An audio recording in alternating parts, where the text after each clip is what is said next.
আজকের দিনে এক মহাজাগতিক ঘটনা ঘটতে যাচ্ছে। ২০২৫ সালে আজ পৃথিবী দেখবে বছরের শেষ সূর্যগ্রহণ। বাংলাদেশ সময় সূর্যগ্রহণ শুরু হবে রাত ১১টা ২৯ মিনিটে, সর্বোচ্চ গ্রহণের সময় রাত ১টা ৪১ মিনিট এবং শেষ হবে রাত ৩টা ৫৩ মিনিটে। মোট স্থায়িত্বকাল প্রায় ৪ ঘন্টা ২৪ মিনিট।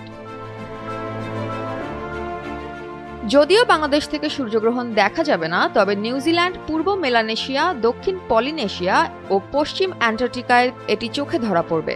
সাধারণত আংশিক সূর্যগ্রহণে চাঁদের ছায়া সূর্যের একাংশ ঢেকে দেয়, যার ফলে সূর্য সম্পূর্ণভাবে দেখা যায় না। এটি মহাজাগতিক হিসাব ও পৃথিবীর চাঁদ সূর্য অবস্থানের সুন্দর একটি সমন্বয়ের ফল। বিশেষজ্ঞরা এ ব্যাপারে সতর্ক করে বলছেন, সরাসরি খালি চোখে সূর্যগ্রহণ দেখা বিপজ্জনক, তাই শুধুমাত্র সুরক্ষা চশমা বা বিশেষ ফিল্টারের মাধ্যমে এটি দেখা উচিত। প্রতি বছর গড়ে ২টি থেকে ৩টি সূর্যগ্রহণ হয়, তবে আংশিক সূর্যগ্রহণ দেখার অভিজ্ঞতা খুবই অদ্বিতীয়। তাই যারা মহাজাগতিক ভিজুয়াল ফটোগ্রাফি ভালোবাসেন, তাদের জন্য এটি হতে পারে একটি দুর্লভ সুযোগ।